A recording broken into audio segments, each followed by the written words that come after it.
कल जो पैराग्राफ हुआ था अंत में छोटा सा है और उसको पढ़ के आगे बढ़ेंगे, जिसमें कहा गुरुदेव ने, निकृष्ट धन तन को जलाता, मन को विचलित करता, बुद्धि को भ्रमित, किंतु परम धन तो शांति प्रदायक है, प्रोत्साहन दाता है, विकलता विमोचक है। ये बातें अतिशयोक्ति नहीं, तथ्य का कुछ वर्णन मात्र है। तो पहले भी तुलना हो रही है भौतिक धन की और पारमार्थिक धन की,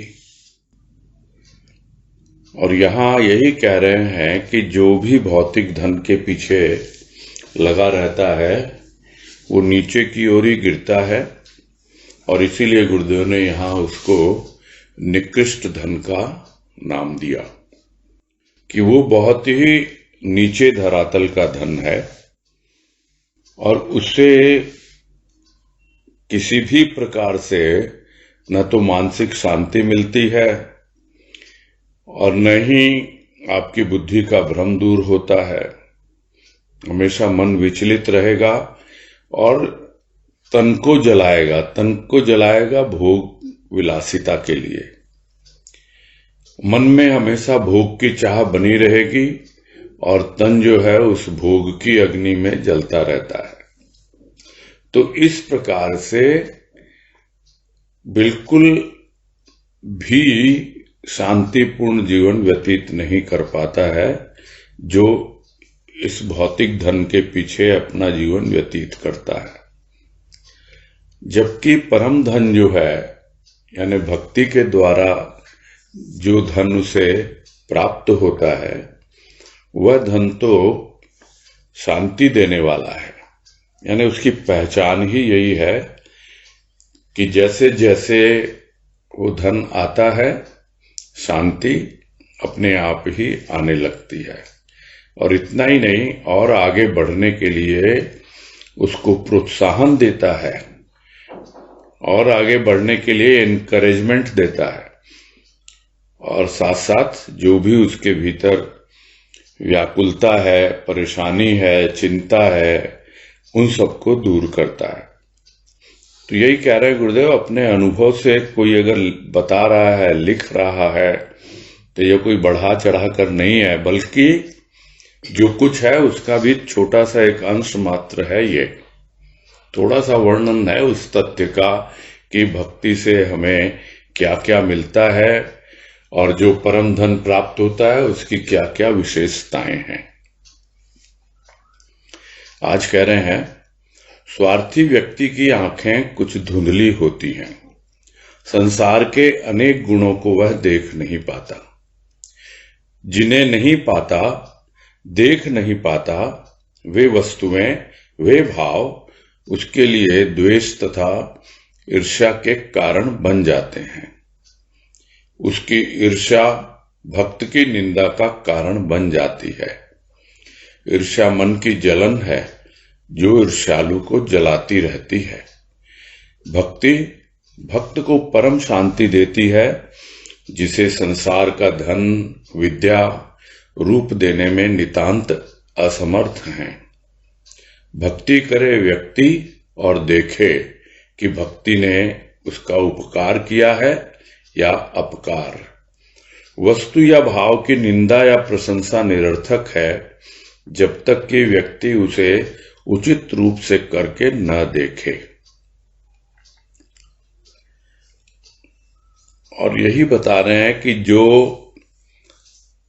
निकृष्ट धन के पीछे अपना जीवन व्यतीत कर रहे हैं, नष्ट कर रहे हैं, बर्बाद कर रहे हैं, कुछ भी कहें, संतों की दृष्टि तो यही होती है। ये बहुत तुच्छ चीजें हैं और ये मानव का जीवन बड़ी मुश्किल से मिला है, और यदि इसी में उसको नष्ट कर दिया जाए तो इससे ज्यादा दुखी होने की कोई बात नहीं है, अफसोस की कोई बात नहीं है। तो यहां यही कह रहे हैं कि वो देख समझ नहीं पाता है, क्योंकि उसका काम तो बस अपने स्वार्थ के वशीभूत होकर किसी भी प्रकार से धनोपार्जन करना, भौतिक जीवन में लगे रहना, और यही सब बातें उसको दिखाई देती हैं और इसी पे वो आगे बढ़ता है। जबकि उसके अलावा न जाने इस संसार में अनेकों अनेक कितने और गुण भी हैं, कितने तरह के, क्योंकि वो जीवन तो स्थूल का जीवन, और गुण जो है वो सूक्ष्म है। सूक्ष्म की ओर उसका ध्यान ही नहीं जाता।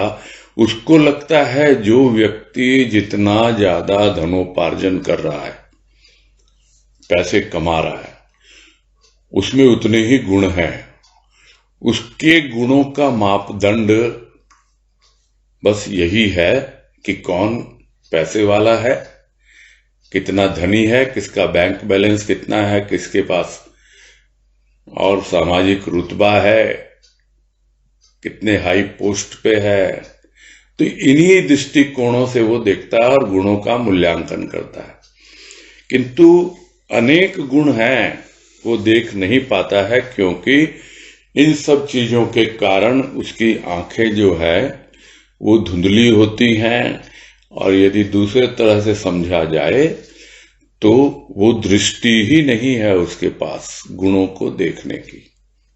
उसके लिए चाहिए सूक्ष्म दृष्टि, और जो स्थूल में देखता रहता है उसकी सूक्ष्म दृष्टि बिल्कुल भी होते हुए भी उस पे धूल पड़ जाती है, उस पे कुहासा छा जाता है। इस वजह से वो दृष्टि धुंधली हो जाती है। तो इसलिए और भी न जाने कितने गुण संसार में हैं, उनको वो देख नहीं पाता है, और धुंधले सी दिखती है, समझ पाता नहीं है। हो सकता है थोड़ा बहुत प्रयास करे भक्ति करने का, हो सकता है थोड़ा सा परम धन की प्राप्ति के लिए आगे बढ़े, किंतु उसे तो मिलता नहीं है, क्योंकि ठीक से समझ ही नहीं आ रहा उसको कैसे क्या करना है।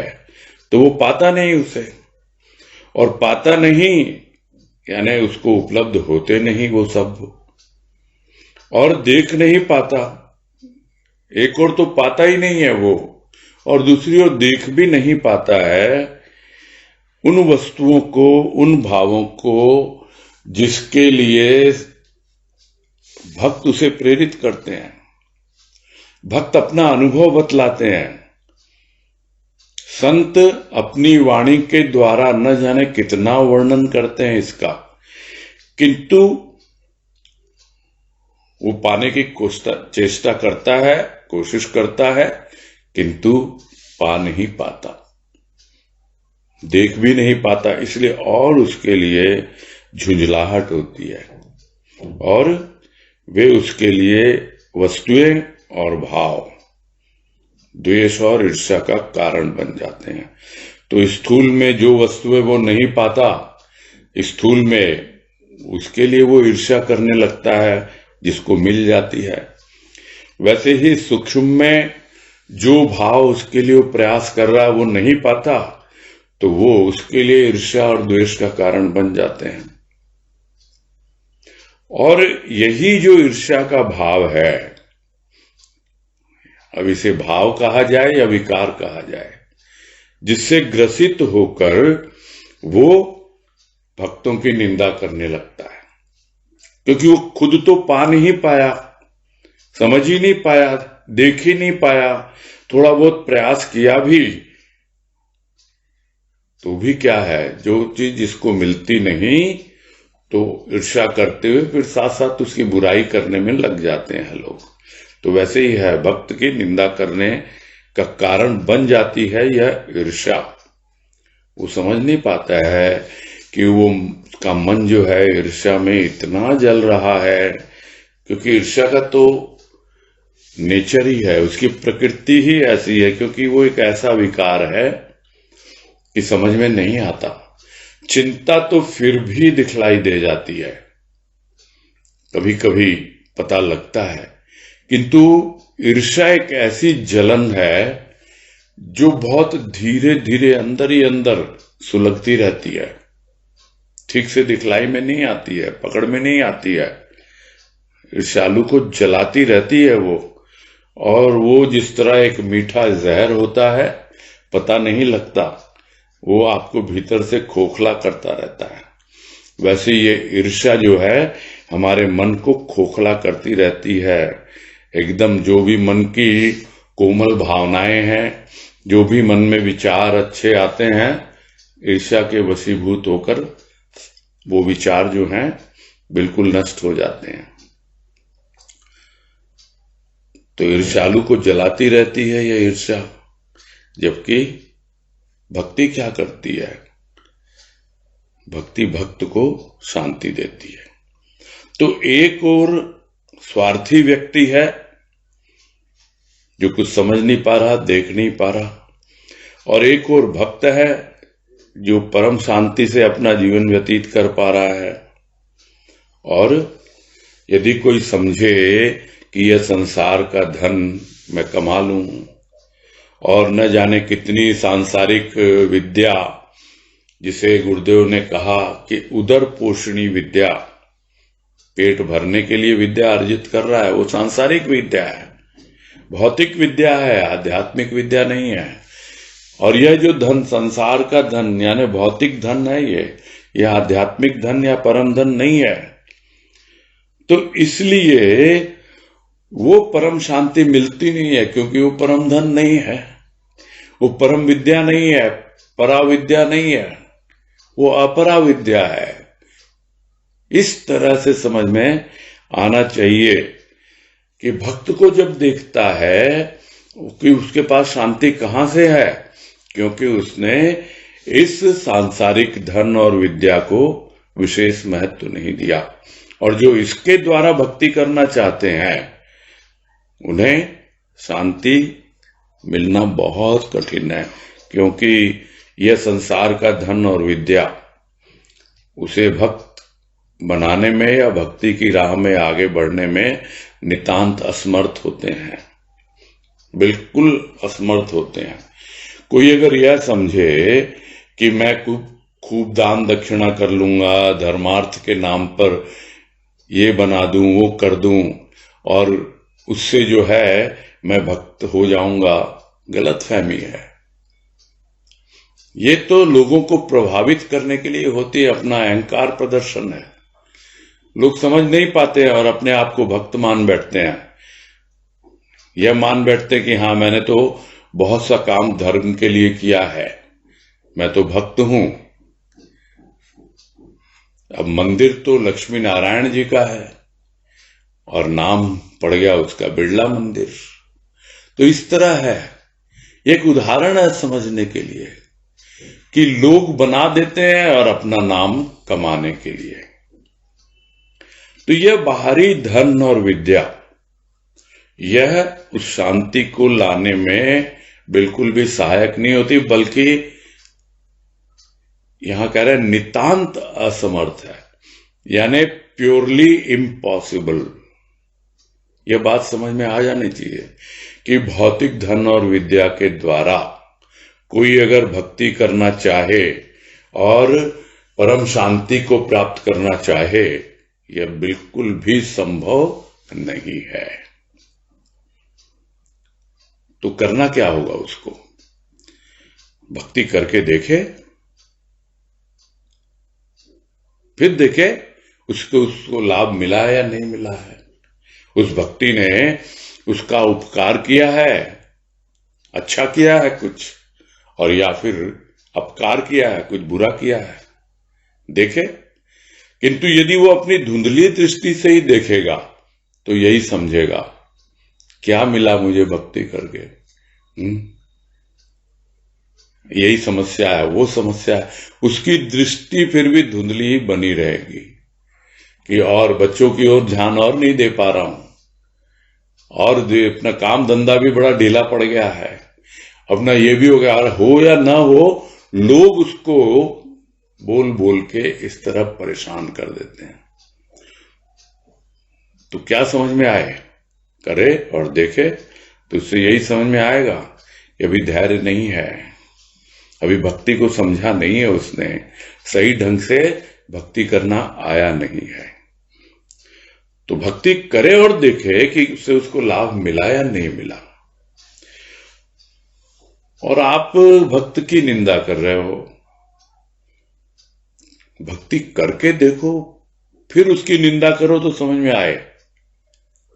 तो किसी वस्तु या भाव की निंदा करना और या प्रशंसा करना, क्योंकि ज्यादातर लोग तो देखा देखी जीवन जीते हैं, देखते हैं कहां पर पब्लिक ओपिनियन जा रहा, बस सब भीड़ लगी हुई है, फला फला महाराज जी के पीछे लग गए, वो भी लग गए और अपने को भक्त मान बैठे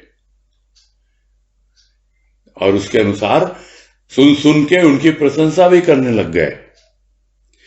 तो जब तक आप पूरी तरह से चीजों को अपने जीवन में धारण नहीं कर लेते, उसको आजमा नहीं लेते, कोई भी वस्तु हो या भाव हो, यानी चाहे वो स्थूल की बातें हो या सूक्ष्म की बातें हो, उसकी निंदा या प्रशंसा करना बेकार है, यूजलेस है, निरर्थक, जब तक कि उसे वो उचित रूप से करके ना देखे। अब यहां इतना स्पष्ट रूप से गुरुदेव ने कहा उचित रूप, यानी उसका जो उचित रूप होना चाहिए। आप अपनी मनमाने ढंग से करते जाओगे भक्ति, हाँ ये देवी देवता है उसको भी मना लूं, वो वहां पे मत्था टेक लूं, वो राम देवरा है कि वो कौन सा देवरा है वहां चला जाऊं, इसको उसको करते रहो, अपने आप को भक्त कहलाते रहो। ये कोई उचित ढंग नहीं है। भक्ति होती है तो एक की होती है, एक इष्ट होता है और उस एक इष्ट से ही आपको पूरी तरह प्रेम और भाव में आगे बढ़ना होता है, उससे संबंध स्थापित करना होता है।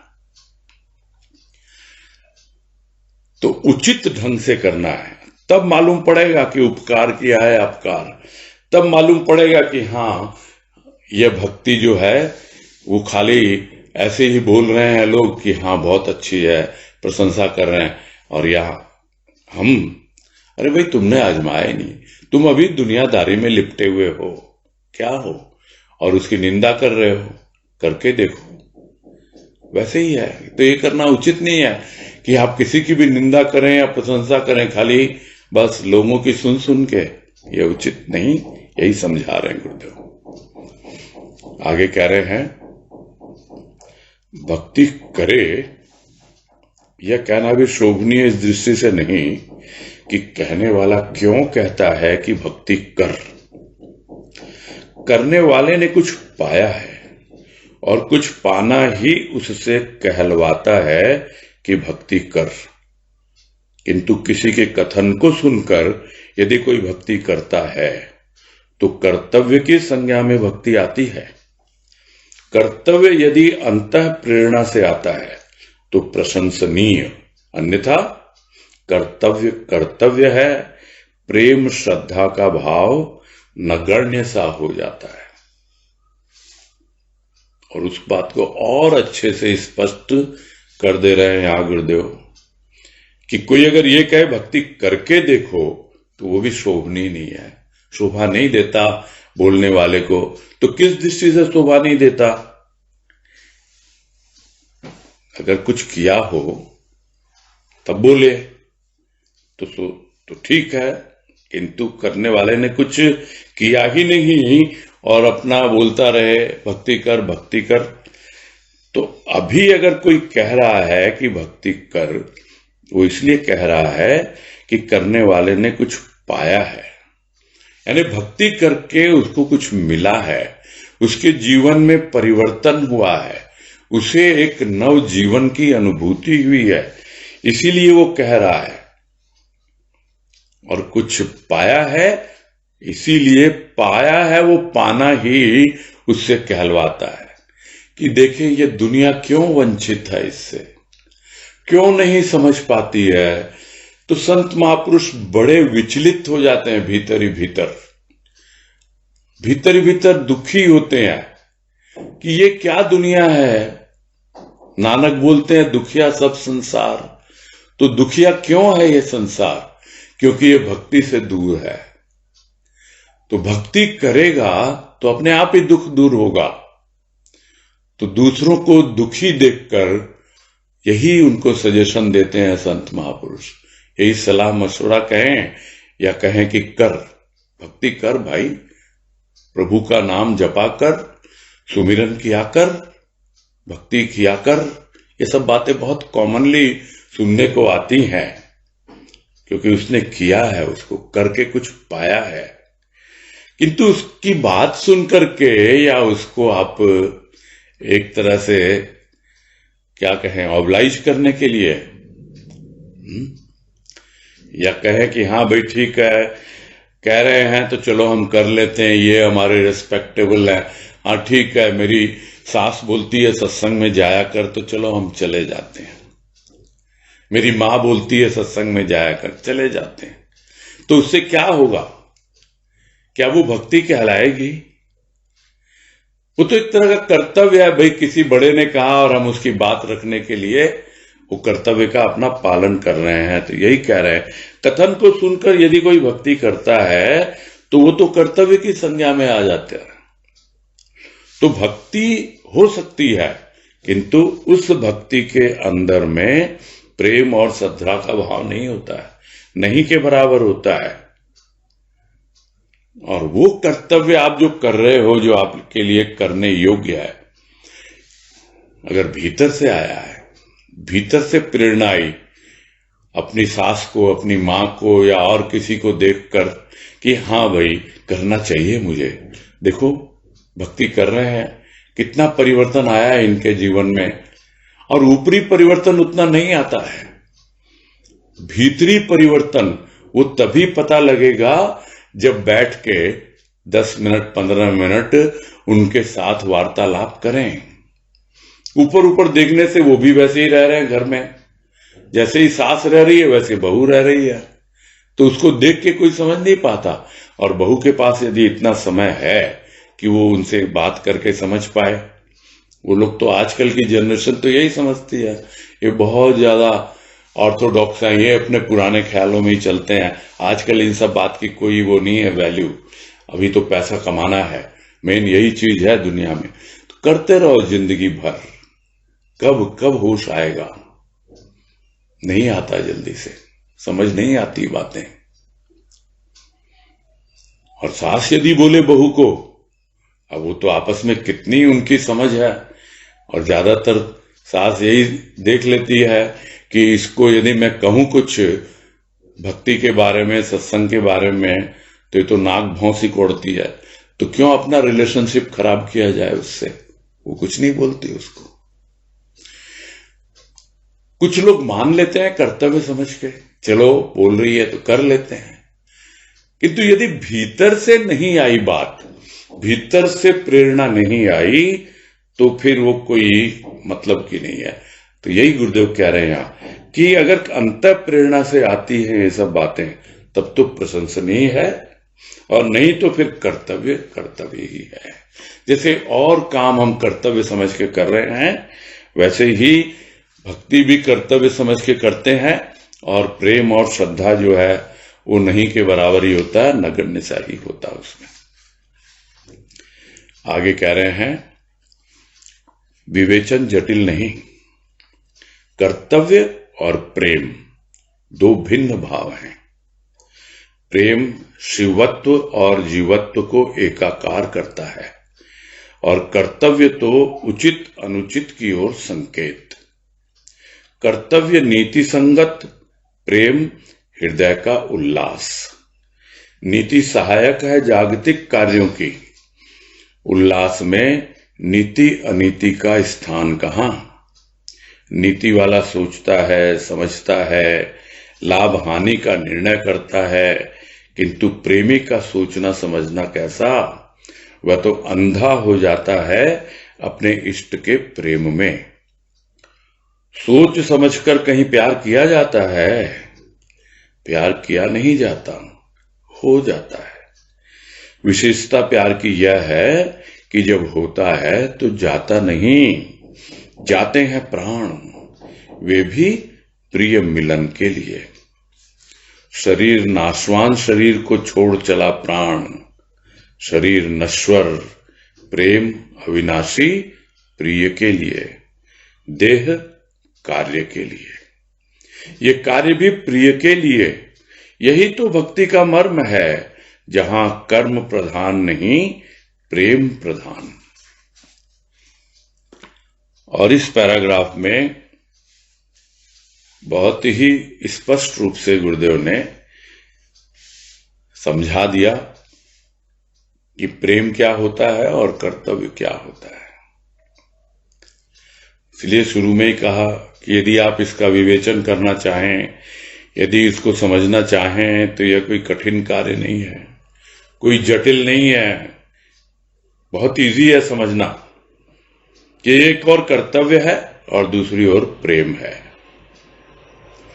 तो हम प्रैक्टिकल लाइफ में भी समझे, एक और कर्तव्य है, एक और प्रेम है। और उदाहरण अक्सर हम लोग पति पत्नी का लिया करते हैं कि वो कर्तव्य से कर रही है काम, कि मेरा पत्नी का पति के प्रति ये कर्तव्य है और पति का पत्नी के प्रति ये कर्तव्य है। कर्तव्य भाव से जब करेंगे तो फिर वो एक अलग चीज होगी। वो क्या उचित है क्या अनुचित है, बस वहीं तक सीमित रहेगा। किंतु प्रेम यदि है दोनों के बीच में, और प्रेम के भाव से परिपूर्ण होकर या प्रेरित होकर जब कोई काम किया जाता है तो उसका रूप ही अलग होता है। ये हम सबको पता है। और ये बोलते बोलते वाणी याद आ गई गुरुदेव की कि प्रेम तू मुझसे कर, सेवा मेरे बच्चों की, जीवन मेरा यही तेरा समर्पण है। तो प्रेम उससे करना है और सेवा बच्चों की करनी है। सेवा क्या है? कर्तव्य। बच्चे उसी के दिए हुए हैं, परिवार के बच्चे और उसके बच्चे जो भी हैं बाकी। लेकिन प्रेम उससे करना, प्रेम तो एक से ही होता है, और वो जो प्रेम अपने इष्ट से करना है। हाँ, सेवा क्या है? कर्तव्य भाव है। तो कर्तव्य होता है बाकी लोगों के प्रति, किंतु अपने इष्ट के प्रति कोई कर्तव्य नहीं है। भक्ति में कोई कर्तव्य नहीं होता, प्रेम होता है भक्ति में। इसीलिए गुरुदेव समझा रहे हैं यहां कि कर्तव्य और प्रेम दो भिन्न भाव हैं। और जैसे जैसे प्रेम बढ़ता जाएगा, जीवत्व और शिवत्व को एकाकार करता जाएगा।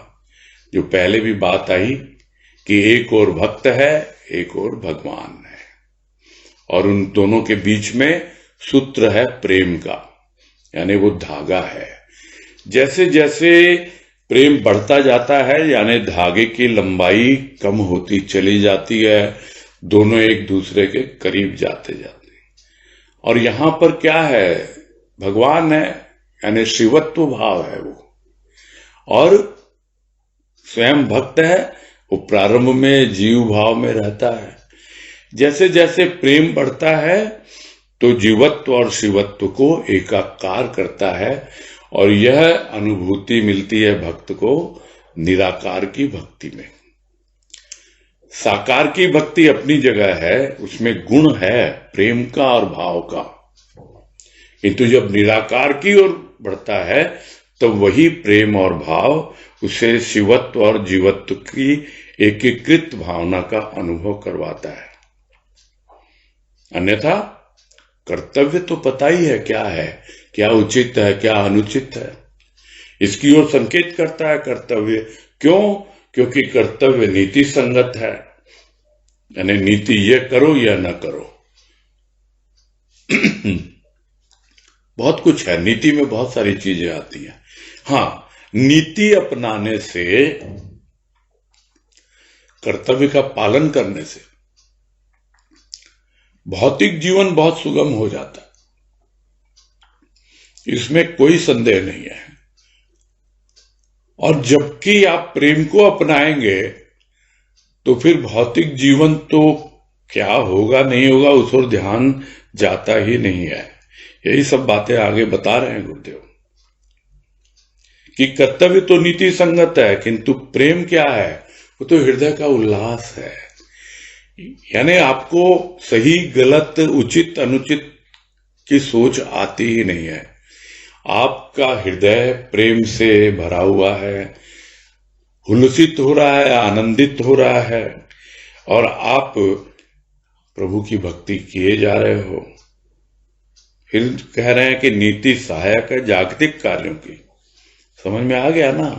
भौतिक कार्यों में बहुत सहायता मिलती है, इसमें कोई संदेह नहीं है कि मेरा ये कर्तव्य मुझे ऐसा करना चाहिए, चाहे अपने परिवार के लिए चाहे भगवान के लिए भी। जो सेवा करते हैं प्रभु की, हो सकता है कुछ प्रेम हो, उनकी कोई आलोचना नहीं है यहाँ, किंतु ज्यादातर वो नीति में ही उलझे रहते हैं।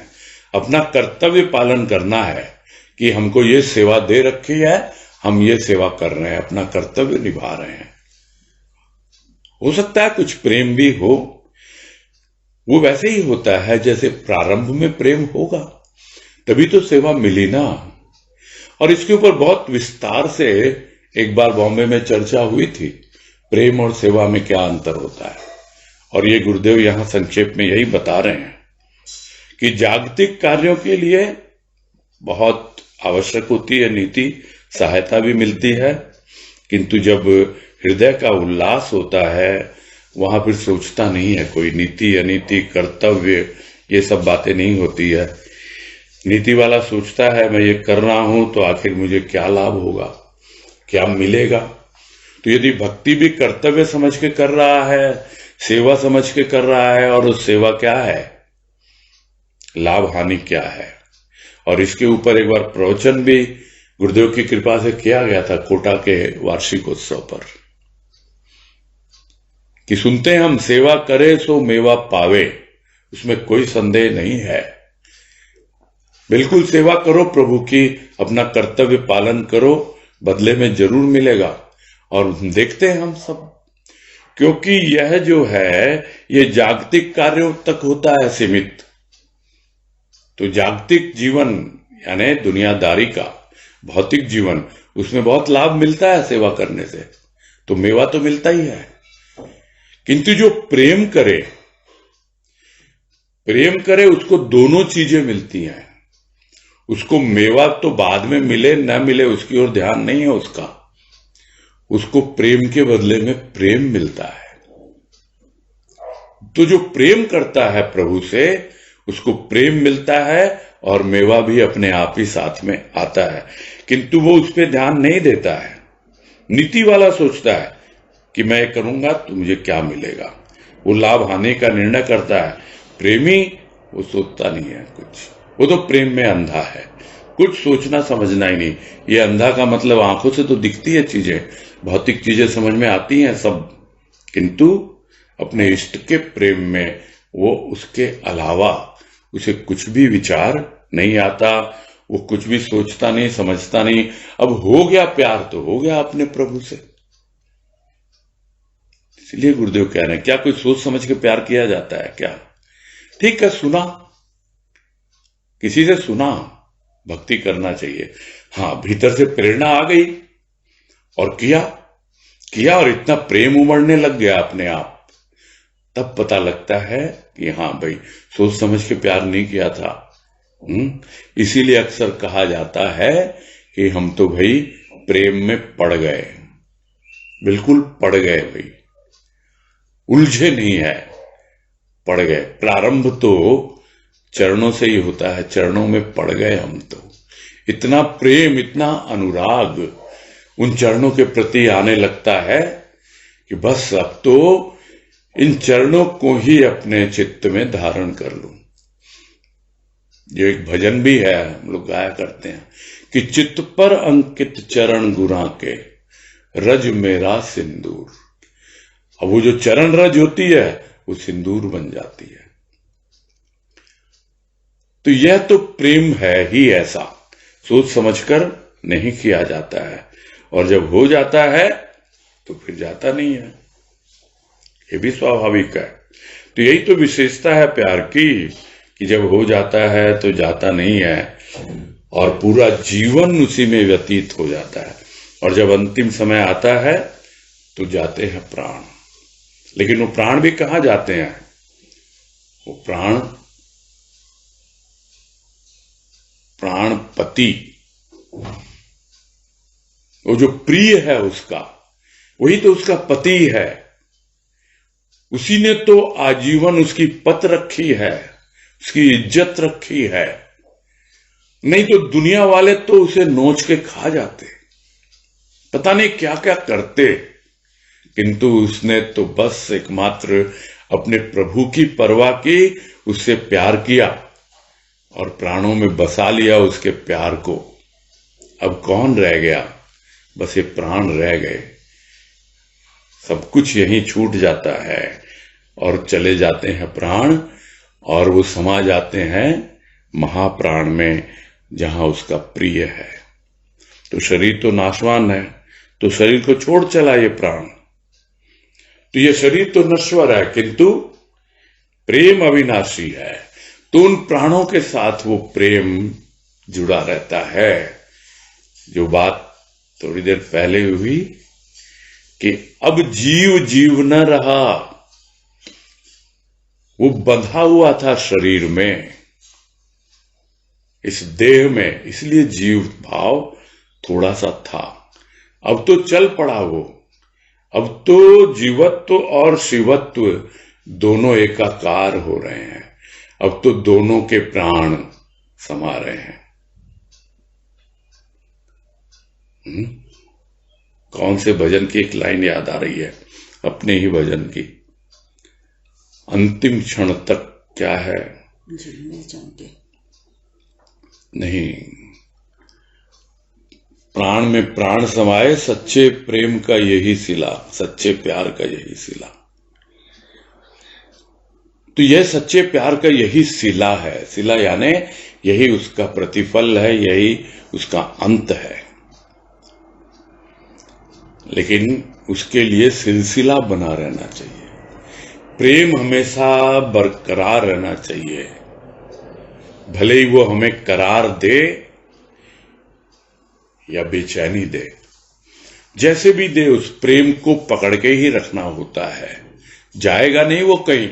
हाँ, थोड़ा कम ज्यादा जरूर लगने लगता है, इसीलिए बार बार याद दिलाना है कि वो मेरे प्राणों में बसा हुआ है। और जब शरीर जाता है तो वो प्रेम, वही एक अविनाशी है, उसका नाश नहीं होता है। तो वो अविनाशी प्रेम प्रिय के लिए है। और यह बात तो उसने जीते जी अनुभव कर ली कि यह जो शरीर है, यह देह जो है, वो कार्य करने के लिए है, कर्म करने के लिए है। और वो कर्म कौन से हैं, वो काम कौन से हैं? वो कोई और के दिए हुए काम नहीं है, वो प्रिय के ही काम है। और उसी के लिए यह पूरा जीवन उसका अर्पित होता है कि जो भी काम मैं कर रहा हूं, तुम मुझसे करवा रहे हो, तुम्हारा दिया हुआ काम है। तो वो कार्य प्रिय के लिए है और प्रेम पूर्वक वो अपना जीवन व्यतीत करता रहता है, उसी भाव में हमेशा जीता रहता है। तो यही तो भक्ति का मर्म है, इसके अलावा क्या है? जहां पर कर्म नहीं, कर्म प्रधान है ही नहीं। कर्म होंगे, अपने आप होंगे, कर्तव्य निभाए जाएंगे, अपने आप निभाए जाएंगे, सेवा होगी, अपने आप होगी, जो भी सेवा हो। कोई आवश्यक नहीं है कि सेवा हाथों से ही होती हो। इस तरह का प्रश्न कई बार आता है मन में, स्वयं के मन में आता है मेरे, कि भाई सब लोग तो सेवा में लगे हुए हैं, हम क्या सेवा कर रहे हैं? तो भीतर वाला बोलता नहीं, तुझे भी सेवा दे रखी है, बस तू प्रेम किए जा, भाव में जिए जा, और अपने आप तेरी सेवा होती रहेगी, यानी तेरे द्वारा सेवा होती रहेगी। तो वो भाव जब लेके चलता है कि ये कार्य किसके लिए है, प्रिय के लिए है। और यही तो भक्ति का मर्म है। यहां पे कर्म प्रधान नहीं है, प्रेम प्रधान। प्रेम रहना चाहिए, भले ही कार्य होता है या नहीं होता है, और कार्य पर आधारित प्रेम नहीं। ये काम तो मुझे बहुत अच्छा लगता है, मैं तो यही करूंगा, नहीं, कर्म है ही नहीं प्रधान। मेरा काम है प्रेम में रहना। फिर कोई काम आया, यदि संभव है तो करेंगे, नहीं संभव है तो नहीं करेंगे। बहुत सिंपल है ये थ्योरी। पता नहीं, गुरुदेव की कृपा से ऐसा ही जीवन जिलाया है उन्होंने। बहुत तरह की स्थिति परिस्थिति आई है, भौतिक जीवन में भी और आध्यात्मिक जीवन में भी। सत्संग से संबंधित भी बहुत से ऐसे काम आए हैं जो कहा गया कि भैया आप इसको संभाल लो, आप जरा देख लो, आप ये कर लो, और बिल्कुल स्पष्ट रूप से गुरुदेव ने कहलवा दिया कि भाई ये मेरे वश की नहीं है। जो मेरे वश की है वो मैं कर रहा हूं, वो अपने अंतः प्रेरणा है, उसकी कृपा है कि ये कह पाया मैं। ये कोई अहंकार नहीं है। तो आप समझें आपका काम क्या है। काम कुछ नहीं है, बस प्रेम किए जाओ, उसके भाव में जिए जाओ। यही जीवन है, यही भक्ति का सार है। आगे कह रहे हैं, सोच समझकर न प्यार किया जाता है न भक्ति। जहां सोचना समझना है वहां स्वार्थ प्रधान है, वहां भक्ति प्रेम कहां। स्वार्थी यदि भक्ति करे उसे भक्ति कहना भक्ति का अपमान है। उसकी प्रार्थना धन जन अधिक से अधिक मोक्ष के लिए होगी, किंतु भक्त, सच्चा भक्त तो भक्ति और प्रेम की अनुभूति का इच्छुक है। मुक्ति महान, किंतु भक्ति और प्रेम मुक्ति पथ को प्रशस्त करते हैं। उसे जीवन का लक्ष्य मान अपना अस्तित्व लुप्त करना नहीं चाहते। मुक्ति मुक्त करती है सभी भावों से। प्रेमी यदि प्रेम से भी मुक्त हो जाए तो जीवन उसकी दृष्टि में विशेष महत्व नहीं रखता। और इसमें अब दोनों प्रकार के भक्तों को कहें या दोनों प्रकार के व्यक्तियों को जो भक्ति में लगे हुए हैं, तो एक है जो प्रभु से प्रेम करता है, तो सोच समझ के तो किया नहीं जाता, प्यारे पहले ही बता दिया। उसी तरह भक्ति भी नहीं की जाती सोच समझ के। और जिस भक्ति में प्यार नहीं है वो तो फिर कर्म मात्र रह जाएगा, ये भी स्वाभाविक है। और जो सोच समझ के करेगा भक्ति तो वो पूरा हिसाब लगाएगा, लाभ हानि का निर्णय करेगा कि मेरा स्वार्थ कितना पूरा हो रहा है, नहीं हो रहा है, मैं कब से सत्संग में लगा हुआ हूं या लगी हुई हूं और अब तक मुझे क्या क्या मिला। जो बातें पहले भी हुई कि क्या पाया क्या खोया, ये हिसाब किताब लगाते हैं लोग। किंतु जो प्रेम करता है वो कोई हिसाब किताब नहीं लगाता, वो तो बस प्रेम किए जाता है। प्रेम करने में ही उसे अच्छा लगता है। तो स्वार्थी यदि भक्ति करे और फिर यदि उसे कहे कि यह भक्ति है, ये तो भक्ति का अपमान कहलाएगा। और वैसा व्यक्ति भक्ति को बदनाम करता है, क्योंकि वो भक्ति सिर्फ ऊपरी है, दिखावे की है, कर्म कांड है, स्वार्थ पूरा करने के लिए है। यह बातें जब समझ में आने लगती हैं तब मालूम पड़ता है कि क्या चाहिए उसको। भाई कौन व्यक्ति स्वार्थी होता है, वो समझा रहे हैं कि जो प्रार्थना करता भी है अगर भगवान से, भक्ति करता भी है, तो वो धन के लिए करेगा, जन के लिए करेगा।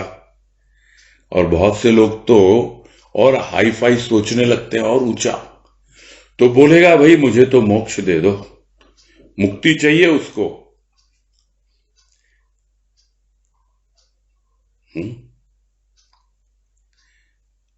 मुक्ति कोई मुट्ठी में है, अपने आप आती है। अपने आप कब आएगी?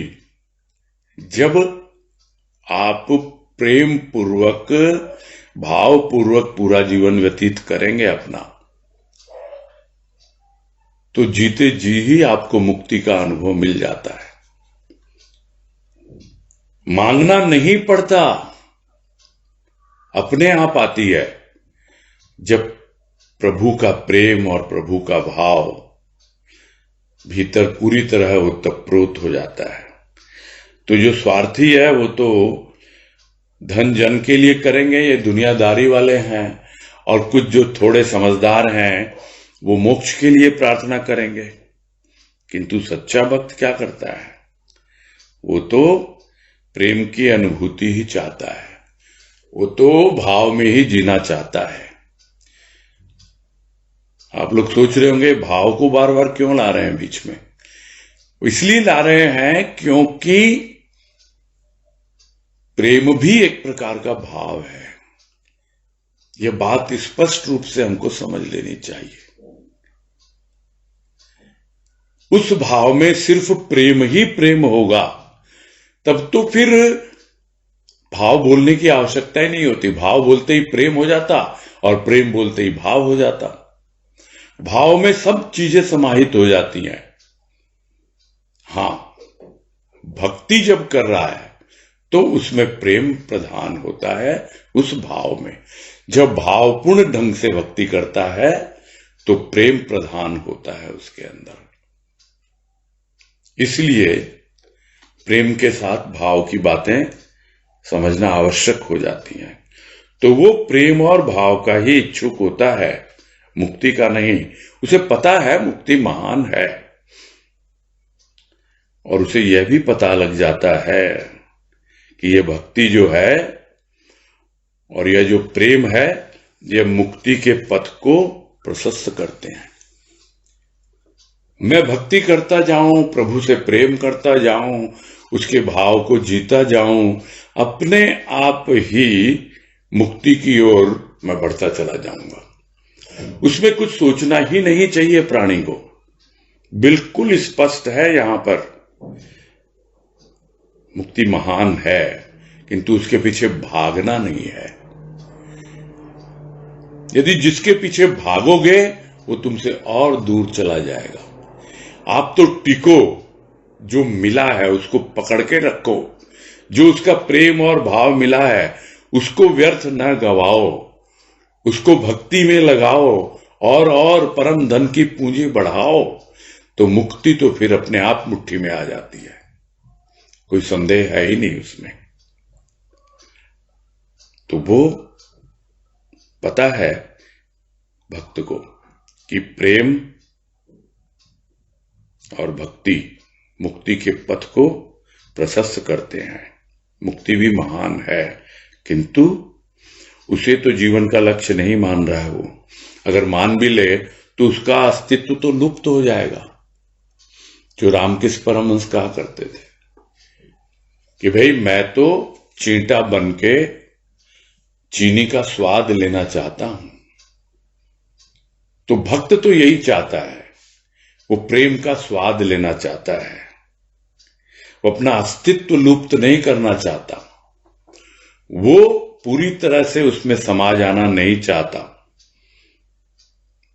किंतु वो अवस्था निराकार की भक्ति में बनती भी है कि वो पूरी तरह से उसमें समा गया, लेकिन वो अवस्था टिकती नहीं है, फिर आना है बाहर। जब बाहर आएगा तब तो भक्ति तो पकड़ ही रखी है, उसका प्रेम और भाव तो है ही विद्यमान, वो कहां गया था। किंतु उस अवस्था विशेष में वो मुक्ति मुक्त कर देती है सभी भावों से, यानी प्रेम से भी मुक्त कर देती है। उस वक्त उसका दम घुटने लगता है उस प्रेमी भक्त का कि क्या हुआ, कहां पहुंच गया मैं। एकदम उसके प्राण व्याकुल हो जाते हैं, क्योंकि उस अवस्था को कभी उसने अनुभव ही नहीं किया कि क्या मैं प्रेम और भाव को भी छोड़ पाऊंगा। तो वो मुक्ति मुक्त कर देती है इन सब भावों से। किंतु प्रेमी वो यदि प्रेम से भी मुक्त हो जाए तो फिर क्या है, जो जीवन अब उसको जीना है उसकी दृष्टि में कोई विशेष महत्व नहीं रहेगा। तो ऐसी मुक्ति मुझे नहीं चाहिए जो तुम्हारे प्रेम और भाव से मुझे मुक्त कर दे। नहीं, होता भी नहीं है ऐसा। वो जिसने तुमको अपने में समाया है, पूरी तरह से जिसने अपने में समाहित कर लिया, एकीकृत कर लिया, जिसने तुम्हारे जीवत्व को पूरी तरह से शिवत्व में बदल दिया, वापस तुम आओगे तो फिर क्या उस शिव भाव की अनुभूति रहेगी नहीं। जीवन जीने के लिए जीव भाव भी रहेगा, क्योंकि नाम ही इसका जीवन है। उसी तरह जीवन जीने के लिए प्रेम भी रहेगा, भाव भी रहेगा, किंतु प्रेम को यदि पकड़ के रखा है तो उसको छोड़ना थोड़ा कठिन हो जाता है, क्योंकि वो यह समझता है कि प्रेमी यदि प्रेम से भी मुक्त हो जाए तो जीवन उसकी दृष्टि में विशेष महत्व नहीं रखता है। तो इसलिए हमेशा उसकी चाह रहती है कि भाई तुम जो चाहते हो मुझे करो, जहां पहुंचाना है पहुंचाओ, किंतु बस अपना प्रेम और भाव उससे मुझे दूर मत करना। तुम्हें ज्ञान देना है दो, नहीं देना है मत दो। तुम्हें अपने आप में समाहित करना है करो, नहीं करना है मत करो, किंतु कभी भी अपने प्रेम और भाव से मुझे वंचित नहीं करना। ये हमेशा एक भक्त की चाह होती है, और यही गुरुदेव यहां पे कह रहे हैं। बस इसके साथ पूरा करते हैं।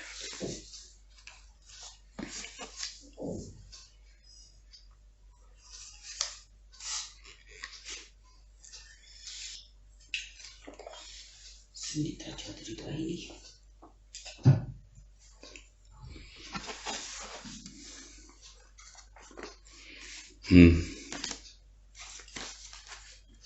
तनुश्री शर्मा।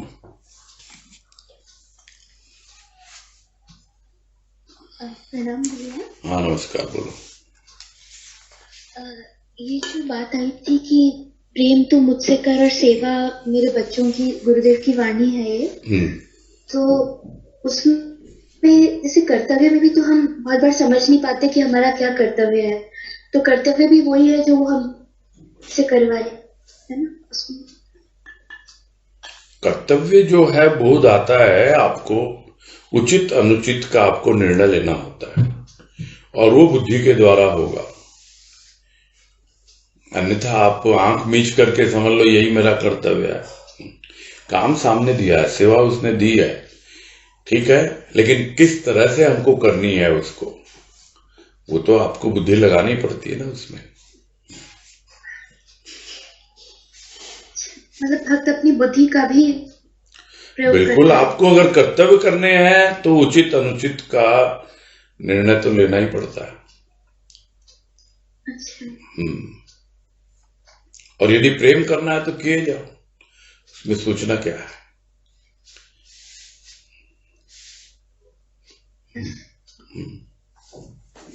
और एक चीज पूछनी थी भैया कि जैसे हमारा प्रेम जो होता है वो सांसारिक रिश्तों में बिखरा रहता है, हमको समझ में आता है, तो उससे विड्रॉ करने के लिए हम क्या करें? विड्रॉ अपने आप हो जाता है, जिसको गुरुदेव कहते हैं स्वतः त्याग की थ्योरी जो बाबा की है, उसको समझाते हैं कि भाई तुम एक किसी अच्छी चीज को पकड़ लो, तो जिसे तुम छोड़ना चाहते हो उसको छोड़ने की आवश्यकता नहीं, छूट जाएगी अपने आप। अच्छा। जी हाँ, अपने आप छूट जाती है। अभी कोई अच्छी चीज नहीं पकड़ पाए जिसमें हमको रस मिलता हो। अभी हमको सांसारिक प्रेम में ही रस मिलता है, अभी भी हम मोह में, लोभ में, इन सब चीजों में ही हम बड़ा एंजॉय करते हैं। इसलिए छूटते नहीं है वो। प्रभु से प्रेम करेंगे, एक अच्छी चीज पकड़ेंगे हम, तो धीरे धीरे अपने आप कम हो जाएंगी सांसारिक चीजें। ठीक है भैया। हरिओम। हाँ हरिओम। अजय बंसल।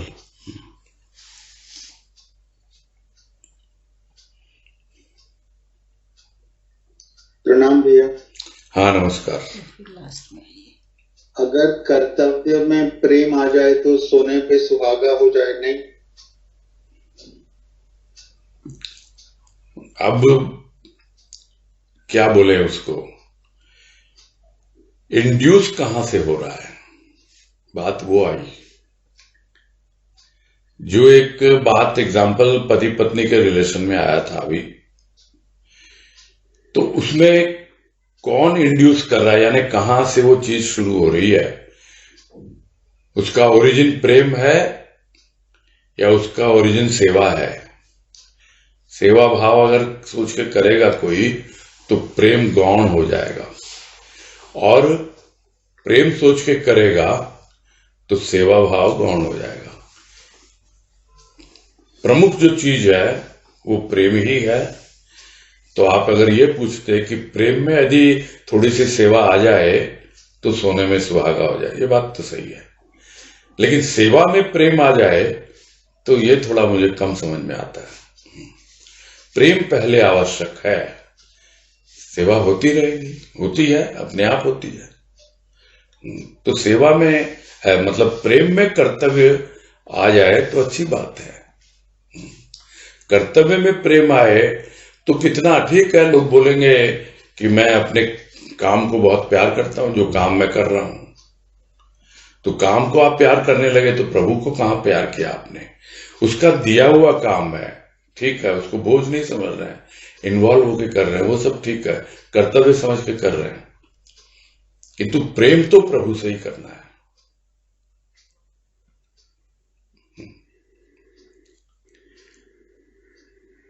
क्लियर हुई क्या बात है? अभी जैसे एक संत हैं, जैसे गुरुदेव हैं, वो भगवान से भी प्रेम करते हैं, हम लोगों से भी प्रेम करते हैं। गुरुदेव तो भगवान स्वयं है, गुरुदेव तो भगवान स्वयं है। हाँ, तो फिर वो तो सबसे प्रेम करते हैं, वो भले ही भक्त हो या अभक्त हो, सबसे प्रेम करते हैं। हाँ, भक्तों की तरफ वो ज्यादा देखते हैं, ये बात आई थी कल परसों।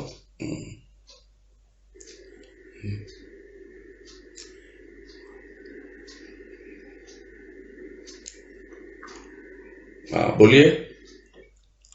हाँ, मतलब थोड़ा अभी भी एकदम वो क्लैरिटी नहीं, तो भगवान से प्रेम करते हैं मतलब अपने आप से प्रेम करते हैं, और क्या है। यदि वो स्वयं भगवान है तो अगर गुरुदेव भगवान से प्रेम करते हैं मतलब अपने आप से प्रेम करते हैं। वो मेरी दृष्टि में तो भगवान है, हो सकता है आपकी दृष्टि में गुरुदेव अलग हो, भगवान अलग हो, पता नहीं। तो सबकी अपनी अपनी दृष्टि है। प्रेम जीवन में आ जाए तो सेवा अपने आप आ जाती है। भाई प्रेम करो आप, ठीक है भैया। हाँ प्रेम करो, सेवा अपने आप होती है, कोई टेंशन ही नहीं लेना है। ठीक है भैया, प्रणाम। हाँ, हरिओम। हाँ, अभी कल ये पेंडिंग था सुनीता जी का, सुनीता चौधरी, आपको बोला था सबसे पहले हैंड रेस कर लीजिएगा, कोई बात नहीं है, बोलिए, अभी पहले आप ही को मौका देंगे। सॉरी भैया, प्रणाम। हाँ नमस्कार, बोलिए। वो मुझे निकृष्ट धन का मीनिंग नहीं समझ में आया। किसका? निकृष्ट धन है ना? निकृष्ट धन, निकृष्ट धन, हाँ आज भी आया, रिपीट किया गया। निकृष्ट धन जो होता है, जो भौतिक धन आप अनैतिक तरीके से कमाते हो, धोखाधड़ी से और तरह तरह के छल प्रपंच करके जो धन कमाया जाता है वो निकृष्ट धन होता है।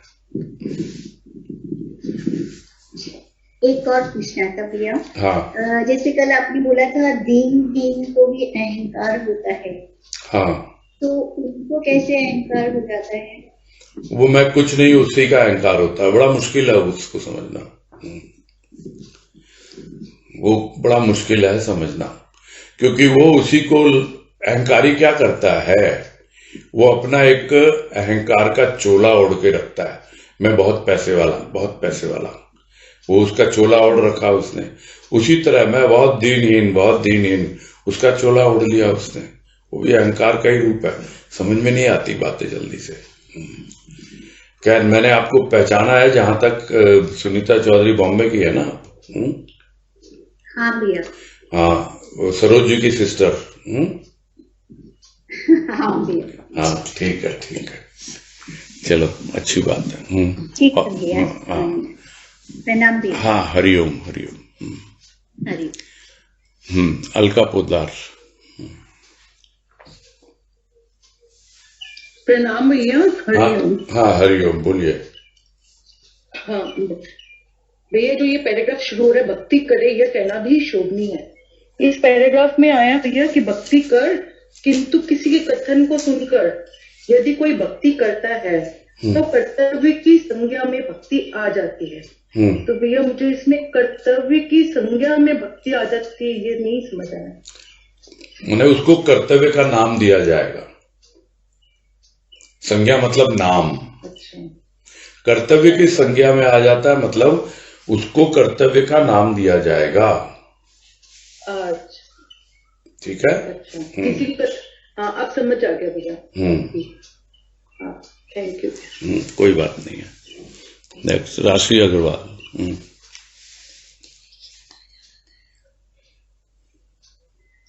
हाँ, प्रणाम भैया विवेक। हाँ नमस्कार विवेक जी, बोलिए। हाँ प्रणाम भैया।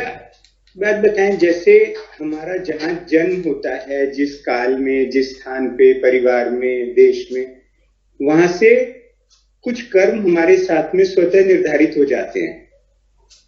जैसे कोई व्यापारी के घर में जन्म होता है तो व्यापार उसके साथ में जुड़ जाता है। कोई जना अलग अलग तरह के परिवार हैं, तो क्या वो जो हमें स्वयं में मिलता है उस कर्तव्य को ईश्वर द्वारा दिया हुआ कर्म मान करके और उन्हीं की आज्ञा से और प्रेम से करना, ये क्या सही स्थिति है कर्म की, जिसके अंदर कर्म भी होता रहे और प्रेम भी बढ़े और भाव भी बन जाए?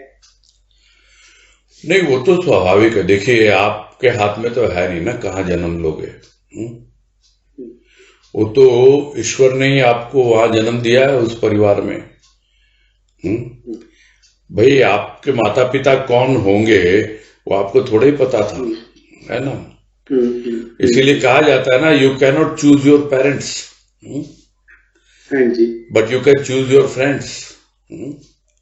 जैसे आज के संदर्भ में पूछ रहा हूँ कि एक श्लोक की लाइन है, माम अनुस्मर युद्ध चय, कि कृष्ण जी अर्जुन से कहते हैं कि तुम मुझे स्मरण करता जा और बाण चलाता जा, युद्ध करता जा। क्योंकि युद्ध उसको कर्तव्य स्वरूप में मिला हुआ है, क्षत्रिय है, राजनीतिक घर में पैदा हुआ है। और माम अनुस्मर की ध्यान तो मेरा रख, स्मरण मुझे कर, मेरा कर्म मान और जो तुझे कर्म मिला वो करता जा। तो इसी तरह क्या हम जो भी हमारे को कर्तव्य स्वतः मिले हुए हैं उन कर्तव्यों को करते हुए प्रभु का स्मरण करें, प्रेम करें और उन्हीं की आज्ञा से दिया हुआ कर्म मान के करते चलें? देखो हमारा जो मेन फोकस होना चाहिए वो ये होना चाहिए कि प्रभु से प्रेम करें। और प्रेम कर, भक्ति कर, ये कहना भी उचित नहीं है ना, बोल तो रहे हैं, लेकिन सुन सुन के भी बहुत बार प्रेम आ जाता है। अब क्या हुआ, रुक्मिणी जी को क्या हुआ? कृष्ण की तारीफ सुन सुन के, बड़ाई सुन सुन के उन्होंने तो उसको पति मान लिया। देखा थोड़े था, तो वो उनके अंदर से प्रेरणा आई ना, प्रेम करने लगी, वो तो अपना पति मान लिया उनको। तो ऐसे ही होता है बहुत बार। हम कर्तव्य क्या करेंगे नहीं करेंगे, हमारा जो मेन काम जो है वो तो प्रभु की भक्ति करना है, उससे प्रेम करना है, उसी के लिए ये हमें जन्म मिला है। ठीक है, स्थूल के कार्य अपने आप होते रहते हैं, मेरा तो यही कहना भी है, मानना भी है, और गुरुदेव भी यही कहते रहते हैं। हर जगह, बहुत जगह आपको मिलेगा कि आप उसको उसमें मत फंसाओ। आपका तो मेन फोकस भक्ति करना, और वो ऐसी भक्ति जिसमें प्रभु का प्रेम और भाव रहे। और बाकी के जो कर्तव्य हैं, जो भी काम आप करते हो, वो काम उसका समझ के करोगे। पलायनवादी थोड़े ही हम अपनी सारी जिम्मेदारियां निभाते हैं, ऐसा नहीं है, निभाते रहे, गुरुदेव ने निभाई है, और भी हम सब भी गृहस्थ में हैं, सब निभा रहे हैं। लेकिन हमारा फोकस कहाँ है? हमारा फोकस उन कार्यों में नहीं है, हमारा फोकस जो है प्रभु की भक्ति में है। ये है मेन समझने की बात। मतलब जो प्रभु की भक्ति है वो, उसके लिए कोई निश्चित क्रिया तो है नहीं कि ये क्रिया करके, क्रिया नहीं है, प्रेम है, प्रेम उसके प्रेम और भाव में है। कोई निश्चित तरीका नहीं है। मतलब मैं ना कभी मेरे को ऐसा फील होता है, मान लो हम किसी से बिना किसी इच्छा के उसके लिए जब कुछ काम करते हैं या उसके प्रति प्रेम के साथ में उसकी कुछ हेल्प करते हैं, तो धीरे धीरे उसके प्रति स्वतः प्रेम पैदा हो जाता है। तो मैं ये पूछना चाह रहा हूँ कि अगर इन कर्मों को स्वार्थ या भोग की दृष्टि से ना करके जो कर्म मिले हुए वो करते रहें, ईश्वर का हर समय स्मरण रखें, तो क्या उससे प्रेम और बढ़ेगा नहीं? स्मरण क्या होता है? स्मरण में एफर्ट करना पड़ता है, याद रखना पड़ता है, लेकिन जब वो आपके सिस्टम में आ जाती है चीजें तो याद करना नहीं पड़ता है, फिर याद रहता है। तो स्मरण करने की आवश्यकता शुरू में जरूर पड़ती है, लेकिन बाद में उसकी आवश्यकता भी नहीं होती है। जब प्रेम हो जाता है तो फिर वो, जिसको गुरुदेव ने कहा ना कि प्यार हो जाता है तो फिर जाता नहीं है, इसलिए उसके प्रति कोई भय होना नहीं चाहिए। बस थोड़ा सा आपको मालूम होना चाहिए कि अब मुझे प्रेम है, मेरा बस काम ही है प्रेम करना, भक्ति करना, बाकी के काम होते रहेंगे अपने आप, और होते रहते हैं, ये भी फैक्ट है ना। ठीक है भैया, ठीक है, प्रणाम। हरिओम। ठीक है, पूरा करते हैं।